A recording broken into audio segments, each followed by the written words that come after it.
Friends, ఇప్పుడే అందిన వార్త. నోటీసులపై స్పందించిన సీఎం రేవంత్ ఏమన్నారంటే, ఏమన్నారు ఏంటి అని చూసేద్దాం. వివరాల్లోకి వెళ్ళే ముందు ఫ్రెండ్స్, దయచేసి లైక్ చేసి షేర్ చేసి సబ్స్క్రైబ్ అయితే చేయండి ఫ్రెండ్స్.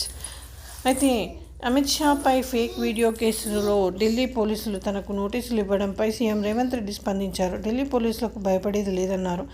బీజేపీపై పోరాడే వారికి అమిత్ షా నోటీసులు ఇస్తున్నారని మండిపడ్డారు. బీజేపీని ప్రశ్నించినందుకే నోటీసులు ఇచ్చారు.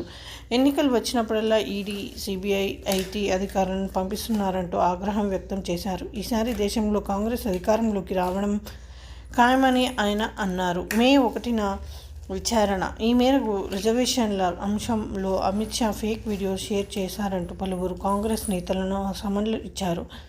సీఎం రేవంత్తో పాటు మే 1న విచారణకు రావాలని తెలిపారు. ఢిల్లీ నుంచి 8 మంది అధికారుల బృందం హైదరాబాద్కు చేరుకుని తెలంగాణ కాంగ్రెస్ సోషల్ మీడియా ఇన్ఛార్జ్కు సిఆర్పి 81 కింద నోటీసులు ఇచ్చారు ఢిల్లీ పోలీసులు.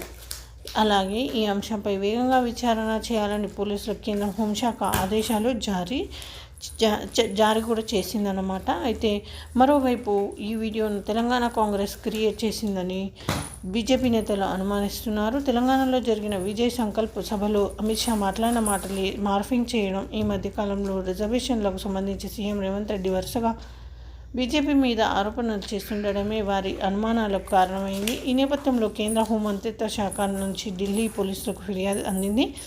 ఇలాంటి పనులు చేసే వారి మీద కఠిన చర్యలు తీసుకుంటామని అన్నారు. దాంతోపాటు ఇండియా కూటమి నేతలు ఫేక్ వీడియోలు వ్యాప్తి చేస్తున్నారని ప్రధాని మండిపడ్డారు. ఈ విధంగా వార్తలు అయితే వస్తున్నాయి ఫ్రెండ్స్. Thank you.